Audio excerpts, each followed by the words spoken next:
Hello, everybody. It's good to see you. This is Justin Chamness, shutupmoney.com, where we're all about helping you get to that first deal.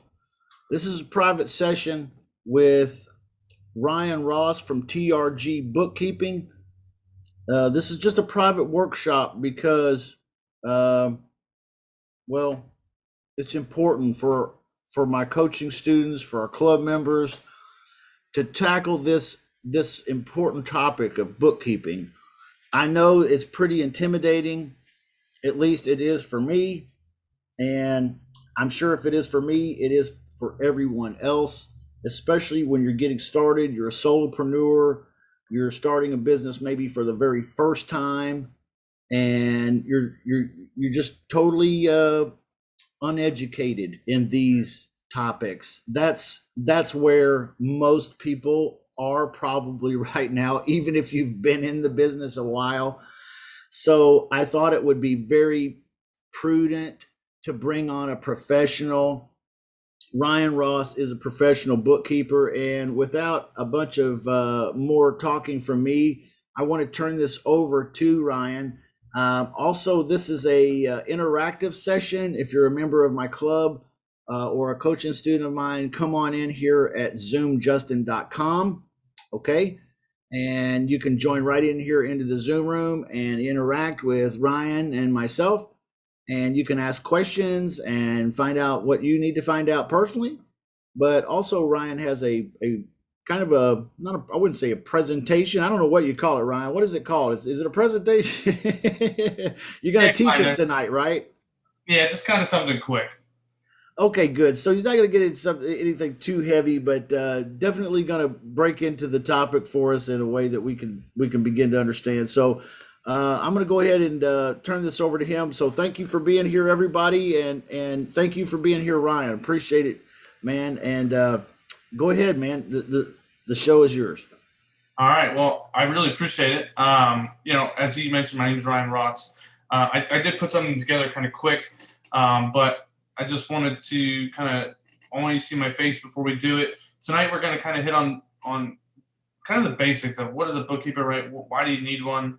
Why are your books important type of thing? And then the hope is moving forward through some other workshops that Justin and I were kind of talking about, is we can build on that knowledge, right? Because you guys, your whole goal is to go out there and get deals, right? Which means there's other information that we can learn, build off of to make you guys, even better entrepreneurs. Because I focus on real estate and my bookkeeping, but I do a lot of other stuff for my clients in terms of helping them build their business, right? So that's kind of stuff we'll talk about later. But tonight, it's kind of just to get our feet wet. I want you to know who I am and kind of where I'm coming from for all of this. So as I kind of talked to Justin before, it's going to just be like a quick presentation after that. There's going to be some questions. If you have any, you can ask them. Justin will kind of feed me some from other sources that I can't see. And then I think it's just time to get started. So let's do that. Sounds great. Thanks for being here tonight, dude. I'm so absolutely stoked about this because, like, really, honestly, this is like I get scared sometimes thinking about the books. It's scary, man, and I think you can just level that fear for me tonight. Yeah, I mean, here's the awesome thing, right? None of you got into real estate investing so you could do your own books. I even put that in my little presentation, right? Because who the heck likes to do this crap besides maybe me? I'm a nerd, right? So it's not scary, and if you have kind of the right people in your corner, bookkeeping it's easy, right? Because you're not necessarily doing it right, or if you are, there's somebody there to make sure that you're doing it the right way, and that's kind of what we're going to talk about tonight. So Justin, if you're ready, if everyone else in the room is kind of ready, let's rock. Does anybody have any questions right now, right off the bat? Oh, I do. Where are you from, Ryan? What part of the country are you in? Oh, yeah, so I live outside of Philadelphia, about an hour north, in a nice little farm town. So. That's great, dude. Well, thanks for being with us tonight, dude. Yeah, let's jump right in. All right, let's do it. Let me share my screen and we'll get started. If I hit the right button. Cool. All right, so some of you have probably done other businesses or been in business, right? But this whole presentation, this whole talk tonight is kind of get our feet wet. What the heck is a bookkeeper, right? It's probably one of the, if not the most common question that I get from potential clients or just anybody in general, right? So that's what we want to hit on. But tonight, right, I want to tell you who I am. I'm not just some talking head in your screen, right? My name is Ryan Ross, kind of as we talked about. I was in the Marine Corps. I did 8 years, and I loaded bombs on planes, which has absolutely zero transferability to bookkeeping. So great. Well, thank you for your service, though, man. Yeah, my pleasure. It was a lot of fun, actually. So I got to do that. I did investing when I was in the Marine Corps, and kind of what I was telling Justin before is it's really hard to do investing when you're sitting in the middle of the ocean on a boat with no ability to communicate with anybody in the outside world. So I kind of had to move away from that. We've moved home. I started the business, and then actually getting back into investing here soon because I'm about to move. So once that life cycle part is over, I'm getting back into investing, which I'm pretty excited about. I do bookkeeping exclusively for real estate people, right? I don't mess around with other stuff. I don't do other home services. I don't do landscaping or construction or any crazy stuff like that. I certainly don't do manufacturing, right? It's strictly real estate people, long-term, short-term flippers, wholesalers. It doesn't matter necessarily, but you got to be an investor. Otherwise, I'll just kind of direct you to where I think you'll do better. On the personal side, I got 2 boys, 6 and 3, and I got a little girl on the way, which I'm very pumped about. So God's blessed me with a little girl. Wow, and dude, then I'm working on my congratulations. MBA, and that has everything to do with the fact that I've taken probably every accounting class that a CPA is going to take, and then I've taken so much more. I've probably taken 200 hours of just bookkeeping skills and knowledge and all that stuff, right? So Nerd alert. No, I'm just kidding. no, Look, I'm so much of a nerd that when I'm talking to somebody, I got a pricing calculator that I built in Excel because I'm a nerd. So That's great, I'm, dude. I'm good with that. So this is kind of a quote. I couldn't tell you who said it, but I remember hearing it a long time ago. And I think that this is quintessential to what we're going to talk about. I'm sure that almost all of you have probably sat in a seminar, or I'm assuming Justin's probably talked to you about it. But you're told you need a team around you.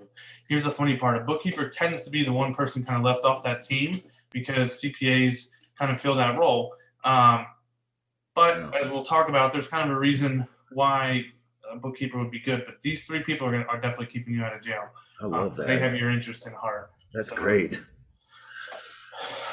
So, to kind of get to the heart of the question, what the heck is a bookkeeper? You kind of need to know what they're not, right? I'm not a CPA. I don't purport to be one. I don't ever desire to be one. I don't like taxes. Taxes suck. The IRS sucks. And I mean that with just as much love as I can garner. Yeah, so we all agree on that. Huh? Yeah, I haven't met someone who isn't an IRS agent that loves the IRS.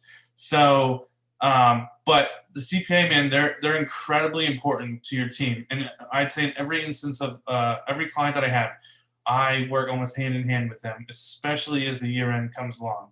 I'm kind of helping with any questions that they have, and helping them get the taxes prepared, right? They do taxes, they do tax planning, and they have the distinct pleasure of dealing with the ultra nerds at the IRS. So if you ever have the unfortunate, letter that comes in that says you're getting audited, typically your CPA is going to be the one that handles it. And I'll be on a team that works through the audit for you, but I don't have to deal with those mega nerds at the IRS. If they're worth their weight in gold, then they're saving you money on taxes through good tax planning, things like cost segregation studies, making sure you're actually getting everything out of the property that you can get it in terms of tax advantages, right? There's a reason real estate is one of the best places to kind of build wealth. But if you're not doing things come tax time the right way, then it doesn't really help. And then I can almost guarantee you that probably 75 to 80% of CPAs don't even understand how to do bookkeeping, right? So if your CPA says, yeah, we can do it, good luck. Really? Yeah. Really? Yeah, wow. I mean, and I can tell you because I talked to a lot of them, and I've taken the same classes they take, and their knowledge on bookkeeping is maybe one semester, Yeah. And it's very high level. It's, understanding how to come to the cost of manufacturing and what is double entry accounting and stuff. They live in the tax code, and that's okay. That's what I want them to Yeah. do. But Yeah. if you give them a shoebox of receipts at the end of the Yeah. year, the accuracy of your books is going down significant. Really? Wow, man. I had no idea. Yeah, they're looking. Huh. Yeah, they're looking to kind of get an extra fee on top of the taxes, but it's really the PITA fee, the pain in the ass fee of dealing with you because your books aren't up to date. The So PITA fee, the pain in the ass. PITA. yeah, That's hilarious. so, and again, none of that's to say that I don't love CPAs and that I don't want to work with them and that they're not amazing and they're not important to your team, but they have a place, and it's typically not doing your bookkeeping, right? You're paying them big dollars to save you on taxes and help you with Wow. tax planning. Okay. Cool. I'm learning something already. So then, Cool. what the heck is a bookkeeper, right? Well, again, I say I, right, because I'm going to speak on behalf of all bookkeepers. Uh, I'm a vital member of the team. I probably have more contact with my clients than they do with any other member of their team, be it an insurance guy, realtor, Mm, maybe not realtor if they're buying a lot right. of properties. But their CPA, certainly, their lawyer, hopefully I'm talking to them more than they're talking to the lawyer.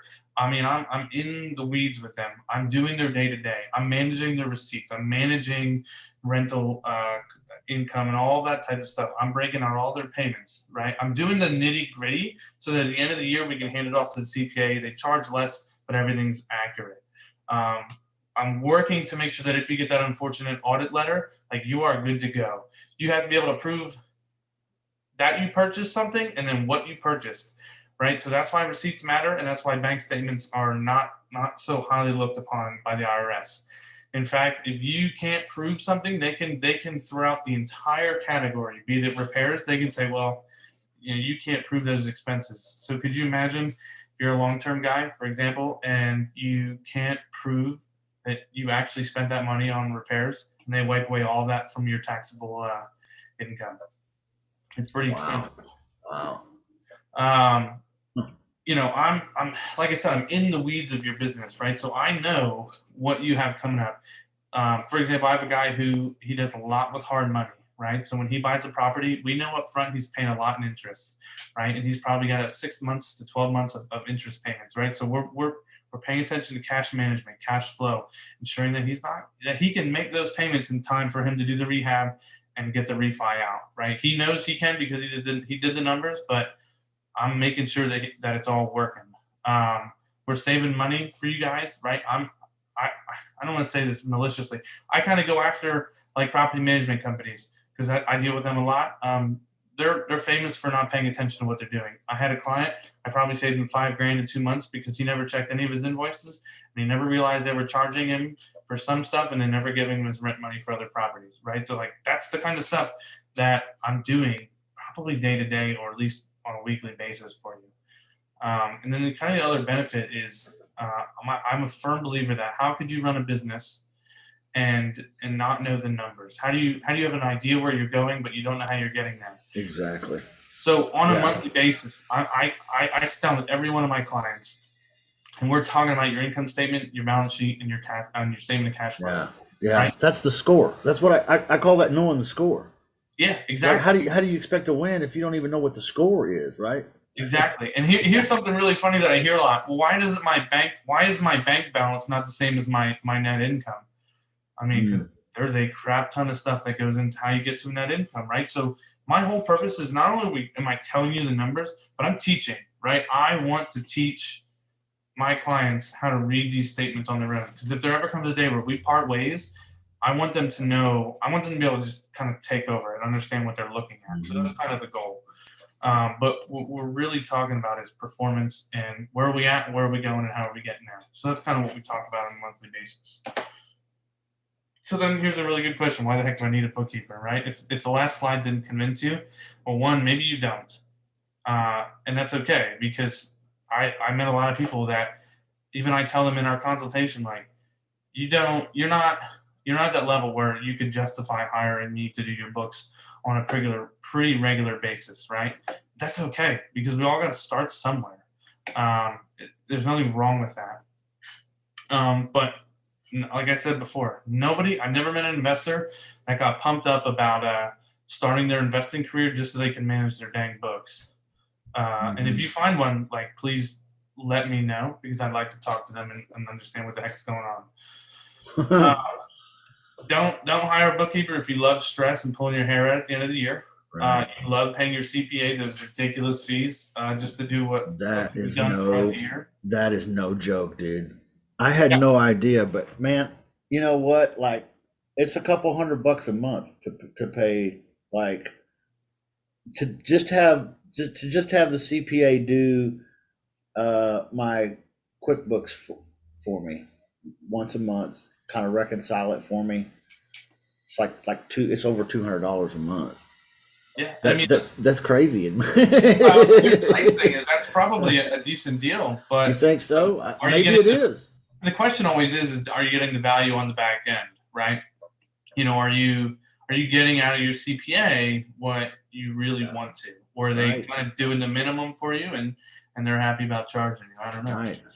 That's always a question that I think is worth chewing on. That is a good question. Um, are you happy with kind of what you got going on? Is your brother, sister, mom, or dad doing your books? Hey, there's nothing wrong with that, as long as they're correct, and things are getting done. But again, are you getting the value out of that you should? Um, if you don't want any more time, by the way, to find deals, like, do yourself a favor, don't hire a bookkeeper. But I have a funny, sneaking suspicion that you're probably not in this group and working with Justin because you don't want to find more deals. But that's just conjecture. Right. But another thing is, if I haven't harped on it enough, if you want someone that's in your corner uh, all the time and is there to grow with you, then I would say find you a good bookkeeper, or someone that can teach you the ways in order to make you more successful. Yeah. And if none of those kind of fit your fancy, I'd really like to talk to you because I have so many questions. I'm a Can learning I guy, so can I interject a question here yeah, already, Ryan? absolutely. Go ahead. Um, if I'm a solopreneur and I'm doing some beginning levels of, or even intermediate levels of real estate investing, wholesale flipping, fixing and flipping, or rentals or any of that, do I really need an accountant, CPA, or do I just need a bookkeeper and I can go to H&R Block or something like that? Is that how that works, or am I not thinking right here? Is that Yeah, I mean, so that's actually that's a really good question. And I'll give you this answer. You could do something like that, right? You get your bookkeeper as long as you trust that what they're doing is good, it's accurate, and it's good to go. Um, but there's things that I'm not going to do that I don't have the capacity, nor do I want to take the liability for. For example, if you buy a property, you're not just buying property, you're buying land to go with it, right? I'm not going through and breaking out land. I'm not determining depreciation or amortization or anything of those sorts, right? Oh, yeah, So okay. that's where really good, and to be frank, H&R Block's not doing that. They suck. I mean Mm, that again with as much love as I can. If you use H&R Block, I'm really sorry if I offended you. They're really nice yeah, people, and they're really great if you're like a W-2 employee, because their whole goal is to push out tax returns. 100% right. understandable. A CPA really is gonna look at your settlement statements. They're gonna look at, if you're flipping a property, most of those costs for the flip are going to the value of the property on the fixed asset on the balance sheet. Okay. Okay. So, So, but yeah, what if I'm just a wholesaler? What if I'm just taking these properties, putting them under contract, then selling the contract to a fix and flipper or to a landlord? And I actually am not owning or buying, purchasing. I don't possess the real estate. I'm just having a cash machine. Like, I have influxes of cash and I have outflux of cash, right? So yeah. do I, could I, do I need a CPA for that, you think? So again, I think you could get away with the H&R Block method. Something Okay. something a CPA is going to do is tax planning, right? So if you have to start making quarterly payments because you're such a cash machine, which would be phenomenal, right? They're going to do estimated tax payments. So every quarter, if you owe over $1,000 for the year prior after a full year of business, you have to start making quarterly tax payments, right? Your CPA would know that. Your H&R Block person, you probably don't have the same relationship with them as you should your CPA. So they Right. may or may not be on the ball on that. That's not to say that they're not. They could be.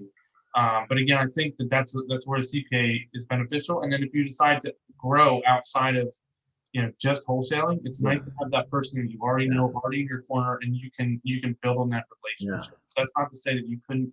You probably could get away with an HR block if you're just a wholesaler. Yeah. But my recommendation is almost exclusively not to.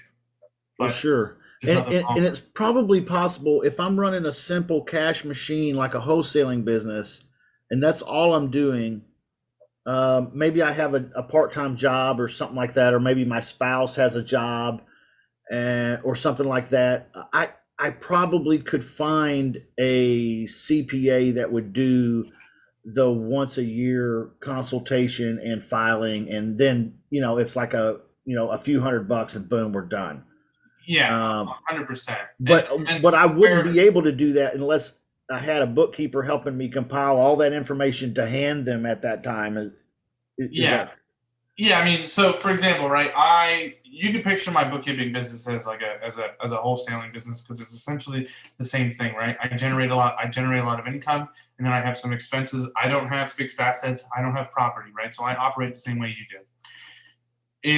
If I were to just take all my stuff handed to a CPA, I think I paid $400 last year for them to file all my taxes, right? And that's with her in my corner. I mean, she's phenomenal. Okay. okay? If I would have handed her just my receipts and said, "Here you go," I probably would have paid 2 grand for them to sit Yeah, there and do all of it. And yeah, my stuff is pretty. I don't want to say it's basic, but it is. It's money in, money out. Very similar yeah, to wholesaling. So yeah.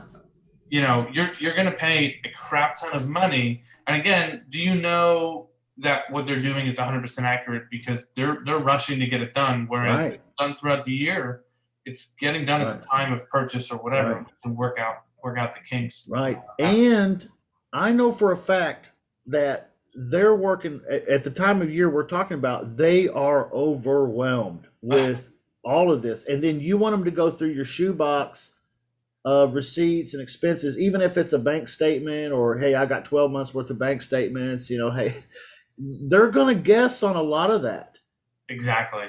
because the bank statement says, it says Quick Trip, but they didn't know that you were on a business trip at the time, and that should be a deduction. They just saw Quick Trip and they were like, "Yeah, throw that out." So they're guessing a lot because you don't have an intimate relationship with them. And that's kind of what you were saying earlier, I think.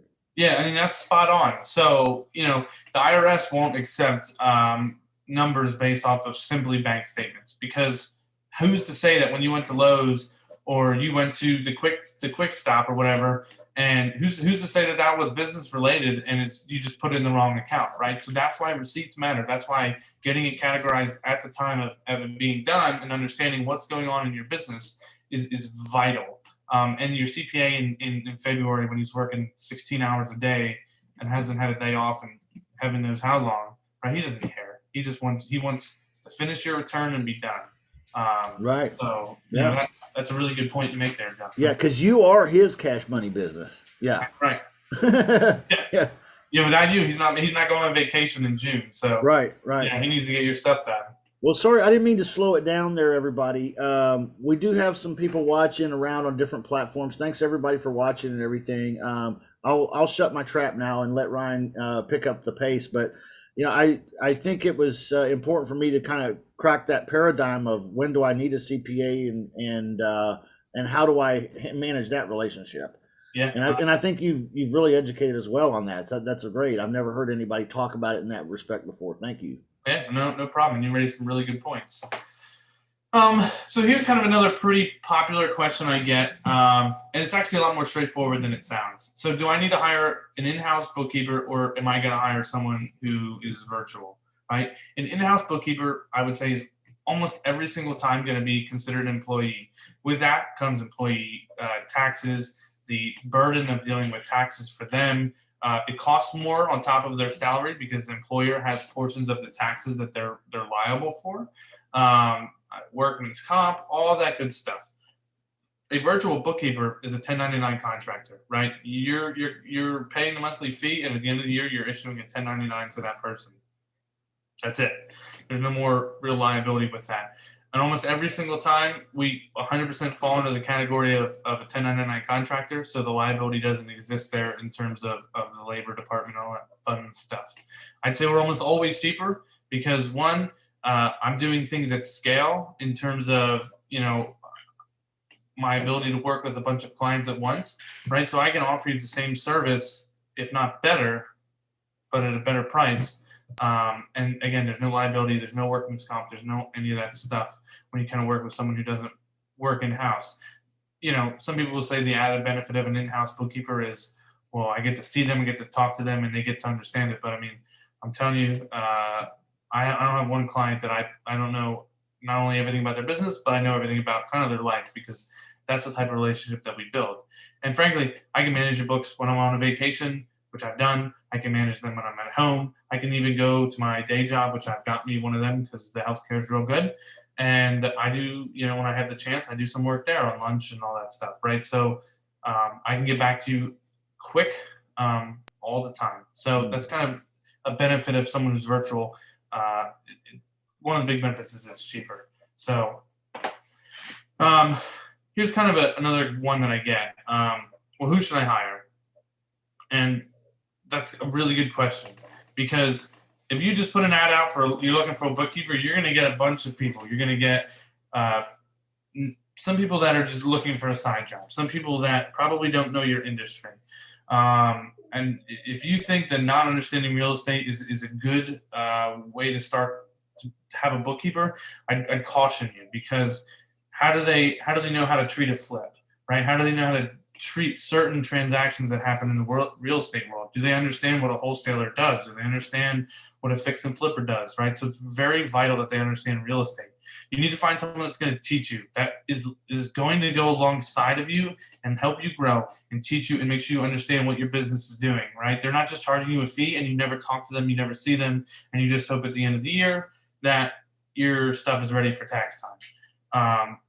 I take a vested interest in every one of my clients, right? I want them to grow exponentially, and I'd like to be there alongside of them. Their success becomes my success, right? And then at some point there comes, I don't want to say a CFO, but I become, and I think that this is vital for your bookkeeper, is are they a trusted advisor? Not to mention they have access most likely to a lot of your financial information. They know a lot about you. They know a lot of what's going on with you. So it's important that you can trust them and that you can trust their opinion, their professional opinion, and that will help you grow as well. And, if you have a team, right, if you have a CPA, hopefully that bookkeeper can slide right in and work with them.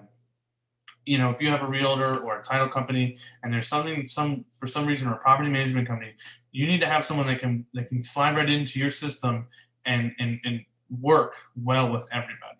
So those are kind of some of the things you look for, right? You can learn the bookkeeping, but it's vital that person know the business and they're ready to kind of work with you and grow with you. So now here's a really good question, right? What if I'm not big enough to hire a full charge bookkeeper? And that's a lot of people. And actually a lot of wholesalers kind of fall into that category. Not always, but a lot of times, maybe they don't feel like they're big enough. One, it's one of those things where maybe you make the hire too late and now you're kind of behind the 8 ball, right? Or do you make the hire too early and you're a little tighter, right? Well, that's kind of the situation I found a lot of people in, right? I'm not at the point where I can justify it. So what I did is I went out and I created, and it took, I took all of my knowledge and I went and I said, well, what could a potential client who can't probably afford me on a full charge monthly basis, what could they benefit from?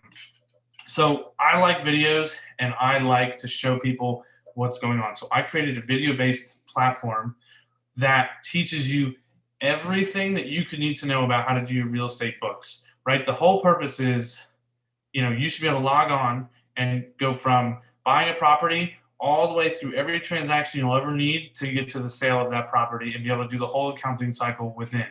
Because if you can do it on your own, then you can potentially stave off a little bit of hiring a bookkeeper. But with that, it's not you're not just released to the winds and good luck. Uh, every week we're getting on a Zoom call. You can come on or not, but if you have trouble throughout the week, we're going to get on and we're going to pull up your QuickBooks file and we're going to work through what challenges you've had, what questions do you have, right? What isn't making sense, or it could just be an accountability thing. A lot of times that's what it is. Hey, it's Monday. Did you do what you set out to do Sunday, right? Did you categorize your expense Saturday? Did you upload your receipts, right? All of those types of things. It's in order to keep you accountable and keep your books up to date, and then you understand what's going on in them. There's also a Slack channel throughout the week, right? In between Zooms, you're like, hey, I need help with this. Like, this doesn't make sense. With this, though, I actually go in and I create your QuickBooks Online file, right? It is set up. It has a personalized chart of accounts. It's literally only for real estate people. And that's the whole point, is that it's like a system that you just kind of get in there and start uploading your stuff. And it's way cheaper than hiring me or any other bookkeeper for a full month. If you could find a bookkeeper for less than this program, I'd like to have a conversation with them, because I'd like to know how they're doing it, because that'd be awesome. So, Right. that what's that? I said, right, yeah. Yeah. So, I created the Startup Academy because it's exactly what it is. Most of the time, it's for the newer, entrepreneur, the newer investor who can't quite justify a full charge, but knows, like, hey, this is a pain point. I want to learn it and I want to know it. So, and one of the added benefits is, when you go to hire a bookkeeper, right? If they're doing things the right way.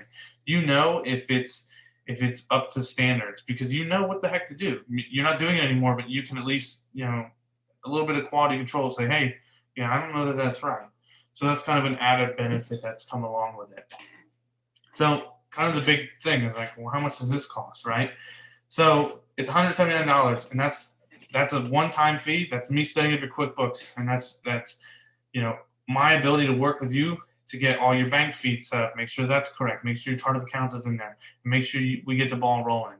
And it's a $49 fee after that every month, and that comes with the ongoing assistance, right? That's the Zoom calls, that's the Slack, that's kind of continued access to the program. Because especially, let's say if you're wholesaling and you're like, well, I'm going to get into fix and flips and stuff like that. Well, all of that's in there, but maybe you're not at the fix and flip stage, so you'll have access to it when the time comes to do fix and flips, or you want to get a mobile home park, right? There's a lot that goes into that, right? So Wow. whatever your next step is, that's in there, and we kind of go over. What about like Airbnb and all that? Like we can grow with this type of thing? Yeah. So actually, the funny part is, I'm working on the Airbnb side of it, because that's becoming very popular for even long-term guys to do.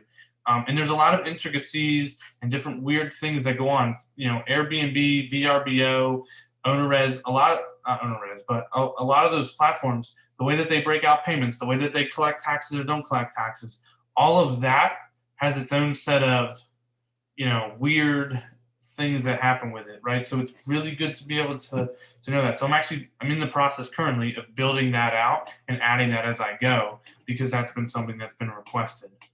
So, and if you have an Nice. Airbnb now, it's going to be ready soon, but I can help you with that regardless. Cool. So, Awesome. and so kind of with that, right? The link, if you're like, well, where the heck do I find this, right? The link is in the description of whatever platform you're watching on right now.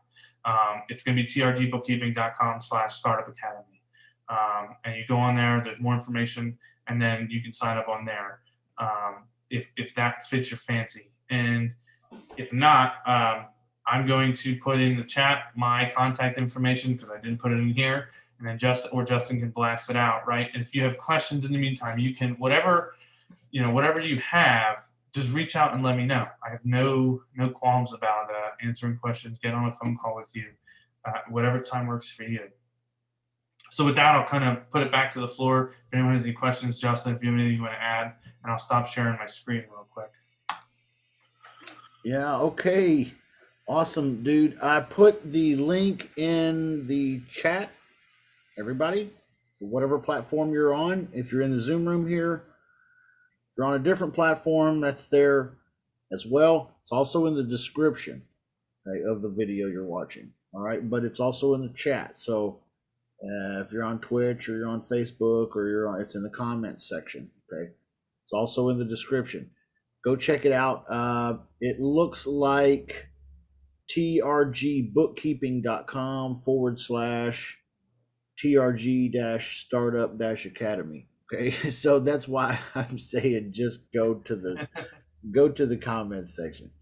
All right, and I'm sure we have some questions. We do have one to start off with, but let's go ahead and if you're in the Zoom room here and you've got questions, go ahead and turn your turn your camera on or your microphone at least, and let's get ready to ask that first question though right off the bat to warm everybody up. Does Ryan use profit first? And what is that? What does that mean? Do you understand that question, Ryan? Yeah, I do. And here's the funny part. I actually have that book.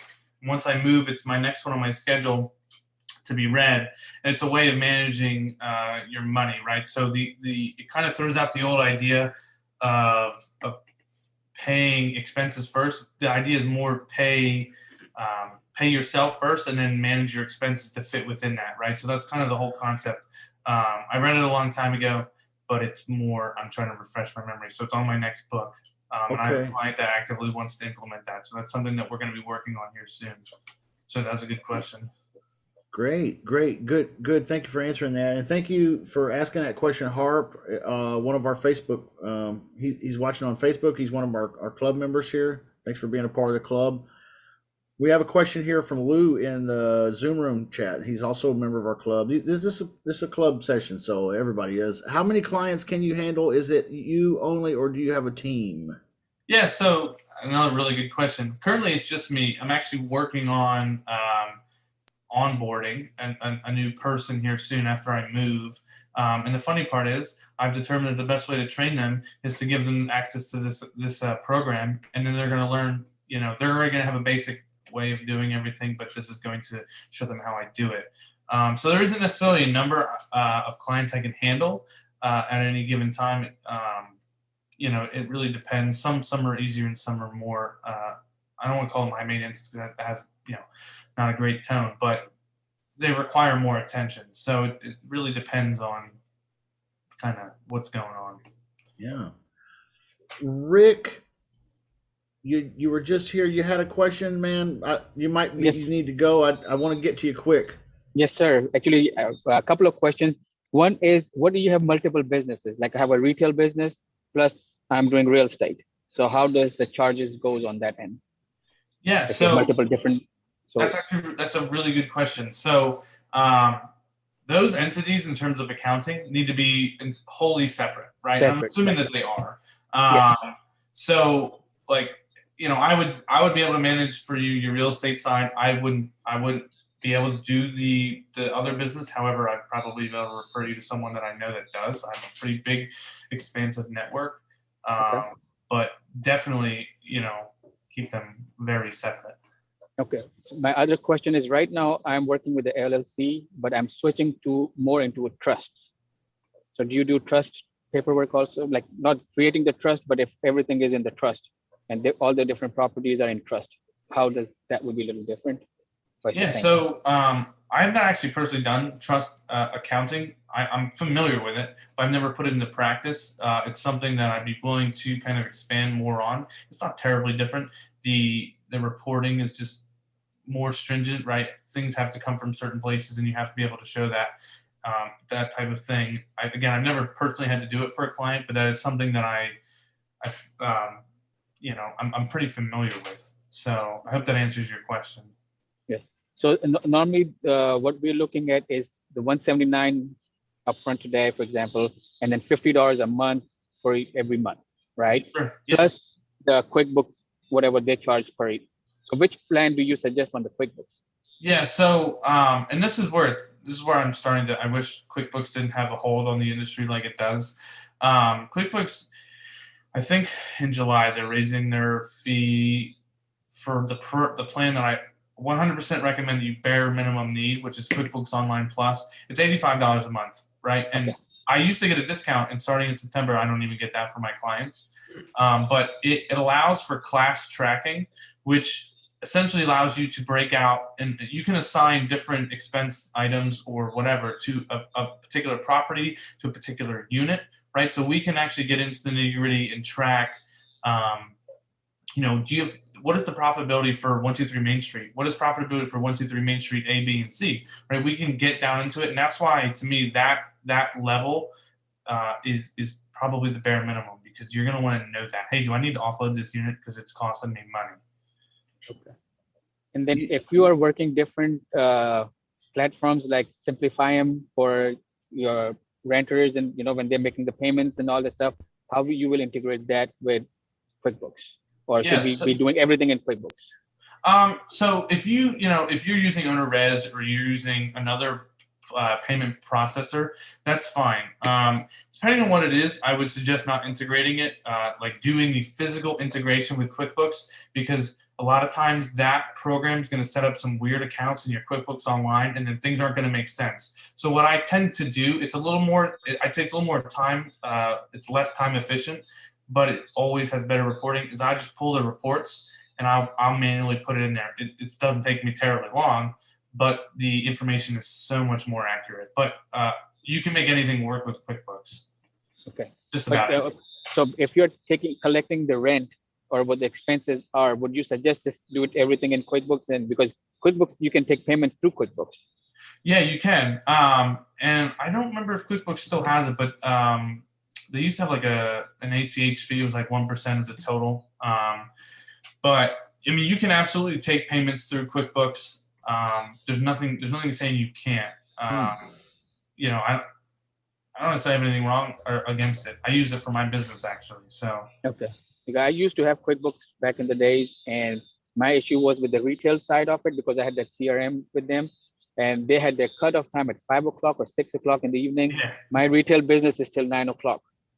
So there was just confusion in collecting, like after 6 o'clock or 5 o'clock, whatever the the cutout time was, it was going to the next day, the closing and everything. But so it was more of a hardship. But and business, like on the real estate side of it, doesn't matter, because you'll be doing the processing in the morning time either way.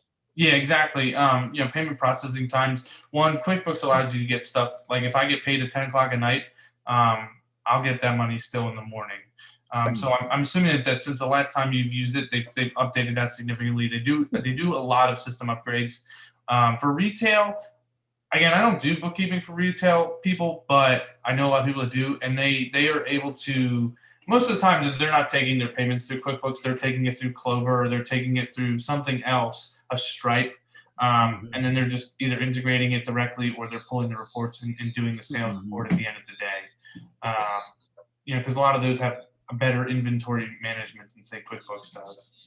Okay, so how would you be working together with my CPA, who is right now working with my LLC and my C Corp for my retail, right? So C Corp, that's completely different, but so how will you be an add-on benefit to my CPA, or you'll be doing everything yourself? Like how will that be? So one of the biggest ways that I work with your CPA is, I'm probably not in contact with them a lot throughout the year because it's not always required. But at the end of the year is kind of when it's vital. And you're going to have some weird stuff that's happened throughout the year. I have yet to have a client that doesn't have something weird. So what I like to do is it gets put in the books at the time. And then one of the first things I do at the year end is I go through your books, and I'm kind of making notes as I go throughout the year. And I'm sending them a report like, hey, these are some weird things to take note of. If you don't like it, you can make the changes that you feel are appropriate. So that way they're aware of it and they're not surprised. And then, most of the time I'm doing 1099 filings, and I'm keeping them up to date. Hey, I've done the 1099s, just so you know.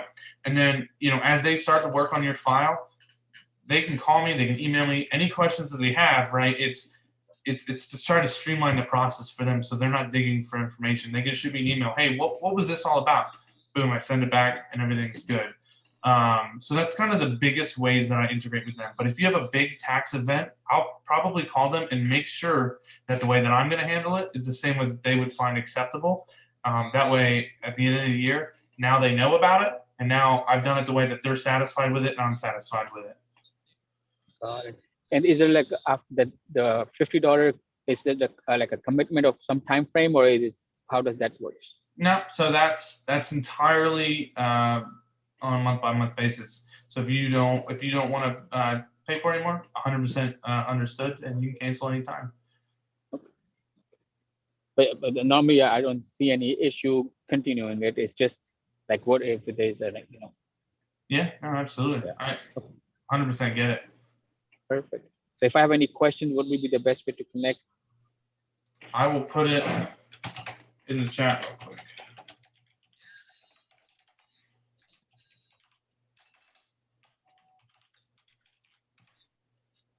All right. So I put in, that's my email, that's my phone number. You know, give me a call, give me an email, whatever works for you.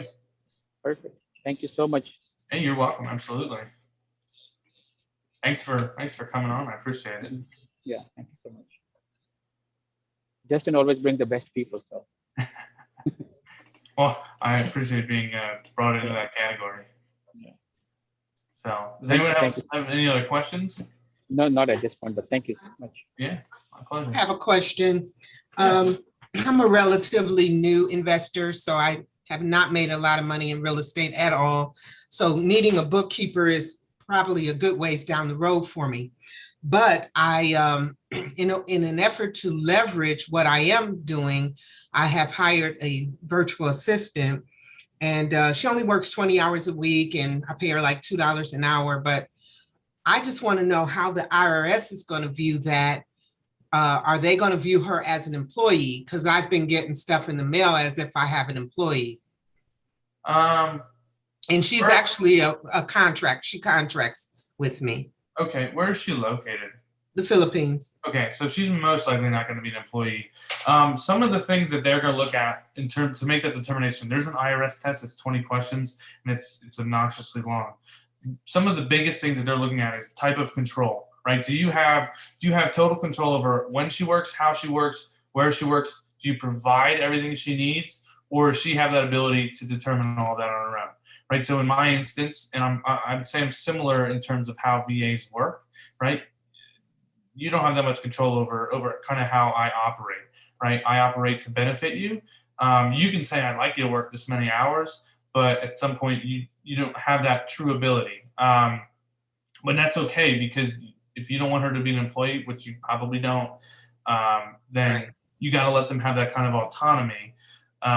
So control is a big factor. But you can never treat them, for the sense of taxes, you can never treat them like an employee. So if you start remitting taxes on their behalf, you potentially open yourself up to make them an employee, and you don't want to do that, because what will happen is if the IRS determine that you've misclassified her, you're now liable for 20% of all of her FICA taxes plus 3%. It's ridiculous. I'll tell you, I haven't seen a case where a VA is going to be classified as an employee. It's just, Okay. It's not like. I just been getting this little weird thing in the mail, and I just wanted to make sure. And I don't even remember what it was called, because I was like, I don't have an employee, and I pitched it, but I got it like twice, so I was became a little concerned. Yeah, I mean, you can actually, if you want to send me a picture of it to whatever the form is, like you can send it to my phone or my email. I'll take a look at it. If I don't know what it is, I'll reach out to my lady who does taxes. She'll be able to give me a straight answer. Maybe because, and I've never hired a out of country VA. It may have something to do with the fact that you're working with someone who works out of the country. So there may just be a filing Okay. requirement to Right. state that you're doing that. And that's what it was, some type of filing. But like I said, I'll have to get it again before I can question you about it. Sure. And you're right about about her control. They're 12 hours behind us, so I really don't have that control. Yeah, and that's kind of one of the benefits, and the fact that and another big thing is if she has the ability to go do the same thing for multiple other companies, then that's another factor that states like she's not an employee, right? I could never be classified as an employee unless I chose to, because I do work for many clients. Okay, So thank you. that's another added benefit. Okay. So does anyone else have any other questions? It's great. This is great. I was noticing on QuickBooks, I just want to point this out, that QuickBooks actually has a button on it called full service bookkeeping, and the rates start at 200 plus a month, like I was talking about. Yeah, can I comment on that real quick? I'm just saying it's outrageous, man. I mean, Well, I'll tell you Yeah. what. So I know actually several people who have done it, and they're very well, trained bookkeepers, and they've mentioned that the quality of what they're doing is not very good. It's kind of like, imagine how a CPA has to jam through your work at the end of the year. That's what they're doing just on a regular basis. Most of the time, they're not really hiring people that have been trained to be bookkeepers. yeah. And you have to remember that there is an official certification to be a bookkeeper, but there really isn't. There's no formal required, like a CPA, right? There's no licensure that is required, so they can kind of hire anybody, and they pay them like $15 an hour to hopefully do your books well. And I've gotten a client from that.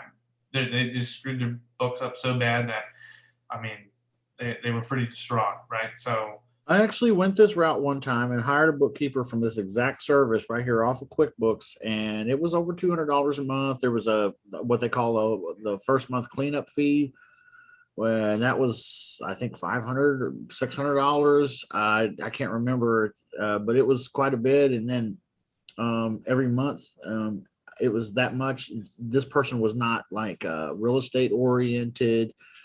I got the idea that I was really just a quick buck, really. Yeah. So, that it didn't take me long to figure out. I was like, well, I feel like I'm just really paying this person 200 something dollars a month to spend like literally like 45 seconds or something on my account. I don't know what it is, but it ain't much. So this was a number of years ago. So the opportunities are out there, but man, they're not as reasonable as what you might think, and certainly not as reasonable as what you're talking about and what you share. yeah, 100%. I mean, here's the drawback, right? The program that I kind of explained earlier, it requires you to do the work. That is a drawback, right? But you're not going to hire a $200 a month bookkeeper who's no clue what the heck is going on. They're just kind of like a cog in the machine. They were throwing your accountant saying, "Hey, good luck. We're going to pay you $15 an hour to figure it out." This is, I don't want to say it's me holding your hand, but in a lot of ways, it's me holding your hand to get you to be able to do your books, because that's the most financially prudent decision at the time, right? And then that way, if let's say you get to the point where you can hire a bookkeeper and you want to say, "Hey, Ryan, can I hire you on?" Well, guess what? I've already have your books already set up. They're being done the way that I would do them. So we can expense with the cleanup fee, and we can just get rocking and rolling. So it's kind of an added benefit, but you're still getting the quality because you're doing it exactly how I would do it. You just have to do the work. And that, so I guess it's a little give and take on that one. Yeah. That's cool though. That's great. I think you've laid an awesome foundation for everyone tonight. Are there any other questions in the chat or any other questions out there if you're watching or in here in the Zoom room? Does anybody in the Zoom room have any questions? Yeah, Hey, go I ahead. do. Lou. Welcome, Lou. Thank you. All for being here. right.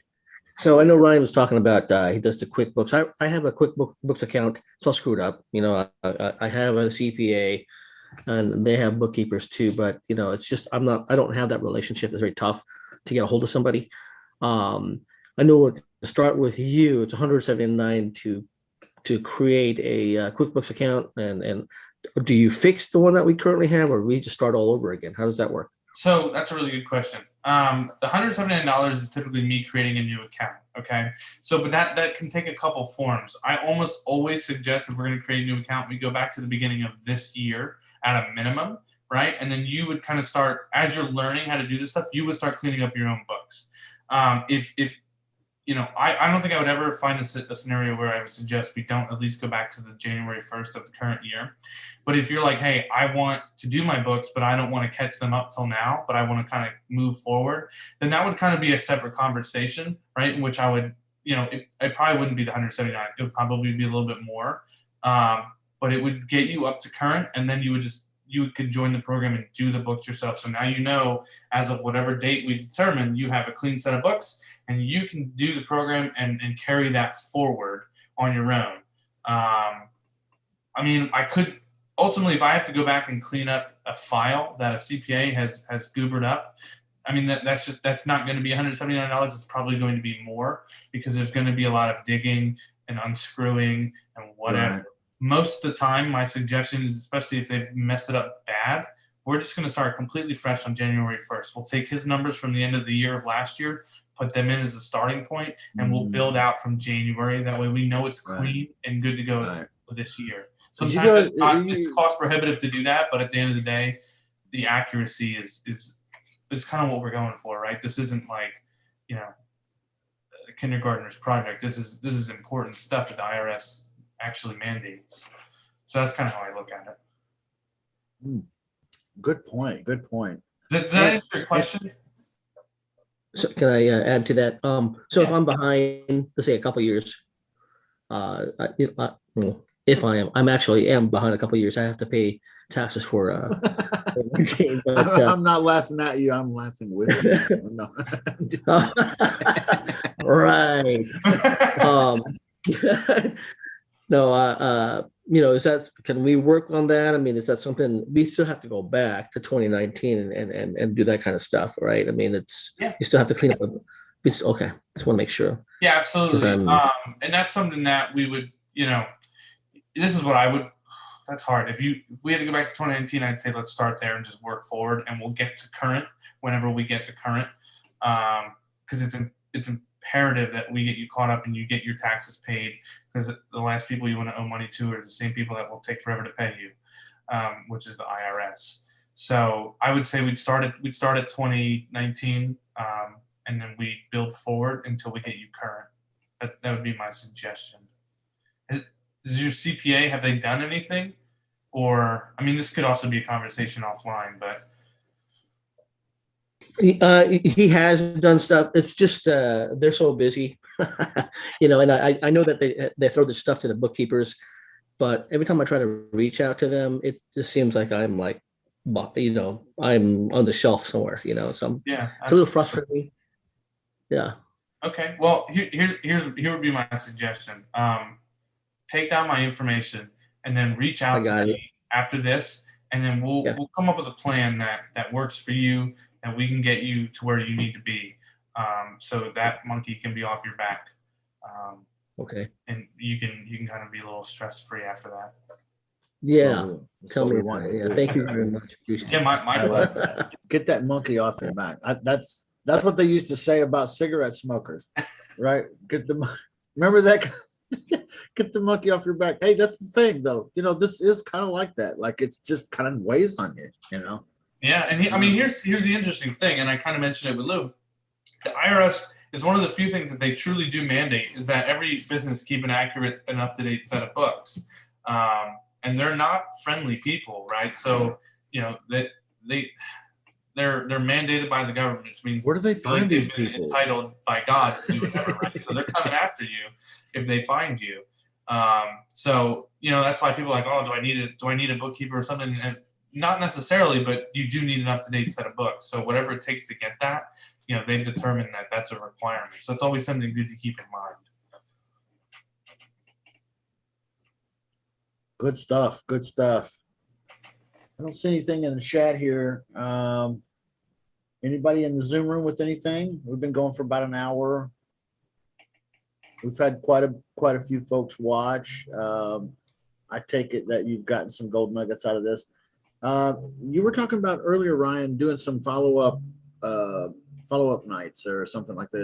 Is that right? Or what were you thinking there, sir? Tell us a little bit about that. Yeah, I mean, so one, we could go. I like the idea of teaching, right? That's why I created that program.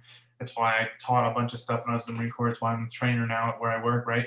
So I'm 100% open to coming back. And, you know, if there's specific things outside of what I have going on in my head that I think would be beneficial, right? If you go, hey, can we touch on this? I can absolutely come back. We can talk about that. We can delve into that. Whatever it is, you know, Val brought up a good point about the employee versus independent contractor differentiation, right? Believe it or not, in my MBA classes, right? We talk a lot about that. That's something that is pretty important to what I do, right? Do I have to run payroll, or am I 1099ing somebody for somebody? If you want to go over, hey, how do I put a property on my books, right? Something so simple. Yeah, it's in the course, but I'm willing to come back and teach it. It could be business related, it could be banking related, it could be, whatever. And if I feel like I have the expertise, I'd love to come back and talk to you guys about it. I would love that too. You know what's great about this is I had a student come to me one time and say, "Hey, listen, hey coach, I'm going to need a 1099. I've got my tax guy here. We're going to do my taxes, and I don't have a 1099 from you." And I was like, 1099 for what?" "Well, for the consulting that you're doing for me." And I was like, "Well, no, this is a write-off. This is a write-off, but it's not a 1099 situation." Yeah. So, sometimes it's just helpful to have a dude that you can ask a question like that, because it can seem logical that a consultant that you've hired that you pay every month, that's coaching you or teaching you or educating you, maybe I do need to have a 1099 kind of situation going on with this person, or a virtual assistant or something like that. So it's great to, like you said, just get this monkey off your back and have something, a little program in place that just keeps everything all neat and tidy. Okay. All neat and tidy. I don't know about you guys and gals, but I've been a little sloppy here and there in different parts of my life. A little sloppy here and there. Feels good to have it all tied up real nice with a nice bow on it. And when you can hand it to when you can hand it to a CPA and say, "Here you go. This is everything you need." Hey, and that's everything they need. And then you ain't got to worry about it. Oh man, feels real nice. Yeah. Feels nice. And I mean, here's the interesting thing, right? You brought up 1099s. That alone is a question that I could probably take up an hour. There's so many nuances about it. Not everyone gets a 1099. Who does? Who doesn't? Wait, what 1099 do they get? Right. That's come January. I think it's got to be some of the most Googled questions in the world. So I'd be willing to come back and break that down. Yeah. Whatever you guys have in mind, Yeah, you let me know. let's do it. 100% willing to come back. Yeah, I'm open to a couple things, Ryan. Since we're just kind of open forum here, I'm definitely open to scheduling. You come back as often as you want, man. Come back once a week, once a month, whatever you feel you're comfortable with. Or I've got another fellow that's a master of short sales, and I've just kind of given him my credentials to sign in here and just go live at his leisure. Okay, we could do some things like that too. So. I like you. You're the kind of guy that I want to hang around the club here. You offer real value, a real service, something we really need. And it's not a crazy price. It's not a ridiculous scheme to get rich.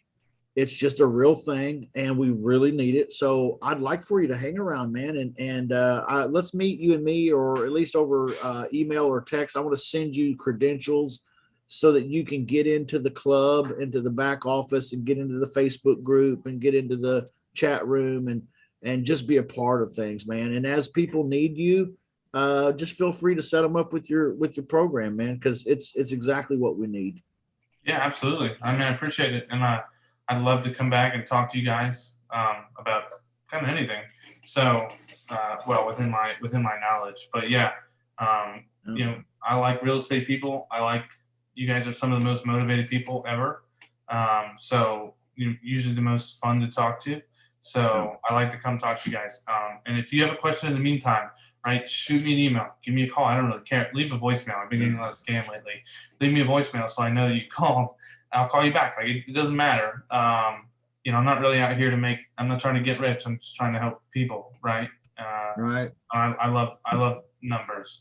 So I'll do anything that involves numbers. I'm going to put your phone number and email address in the chat here. So in the video that you're watching, if you're out there, if you're not in the Zoom room, if you're in the Zoom room, it's in the chat here. But if you're out there watching the video, the phone number and email address is right there in the comments section. The link, which I do believe you have contact information on your website too, is in the description. It's in the comments. Okay, so go find Ryan. All right, make a personal connection. You can see he's a nice guy. He doesn't eat people, I don't think. Not anymore. I'm not in the Marine Corps Okay, anymore. So. he gave that up. Okay. So that's good. So reach out to him man to man or business to business, really, and just say, hey, listen, I've got a situation, I've got a solopreneur thing I'm working on, or whatever it is. Hey, can you just tell me what you think this is and what we need to do or what I need to do? And I think that's exactly what he wants to do. So go ahead and reach out to him, and let's make this a personal thing between you and him, everybody. Yeah, absolutely. And then we'll have him back too. We'll definitely have him back. Does anybody have anything that you want to talk about with him that right now, right off the top of your head, that you'd like to hear him pontificate on? Everybody know what the word pontificate means? That means talk a lot. It's like, I pontificate a lot. Hey Ryan, what do you think of the game Cash Flow? Yes, it's a really good game. Great question. I can tell you I've played that game more times than I probably should admit to. It is pretty accurate in terms of essentially how to build wealth. I really like it. And I think the principles are really good. It's interesting to kind of watch, at least in my perspective, to watch other people be able to perform that, right? Like I work with, because I know in that game it gives you a career trajectory, right? And then it gives you an income and life events, right? I've gotten to watch those cycles happen. I got a guy, his wife is a chiropractor. He owns a really good outdoor living business, and then he invests a bunch in real estate. I got another guy, he works at PNC in the wealth management department, right? So there's all sorts of walks of life. So I've really enjoyed watching that game essentially come to life, which when I first started playing it, and I was like, oh, this is a cool game, right? Like it's useful. And then I've watched the life cycle of it happen. So minus the death and bankruptcy part, I haven't seen that yet. So let's hope I never do. Well, I'll see death. Well, it's been fun, everybody. It's been real fun. Thank you for participating. Everyone that came tonight. Thank you, Brian, Lou, Val, Rick, Marvin, Vic, and Dee. Thank you for being here. Everybody that watched, thanks for watching too. And those that are going to catch the replay, thanks for hanging out with us. We're definitely going to have Ryan back. Like I said, he's going to be in the club. So if you're not a member of my club, then you can still reach out to him. But if you're in the club, he's going to be around too. So make that personal connection with him, and we'll see you again next time, I guess. Anything else before we wrap up? Anybody? Any last words? Just want to say thank you. Yeah, well, thank you all for coming. I really appreciate it. It was a really good time. Thank you, Ryan. Really, really appreciate it, man. You did a great job tonight, dude. Thank you. We'll be in touch, man. We'll talk soon. You and me. How about you and me connect tomorrow or something like that? Is that cool? Yeah, absolutely. Yeah. Thanks, dude. You did great, man. All right. Y'all have Good a night, everybody. Good night. Bye.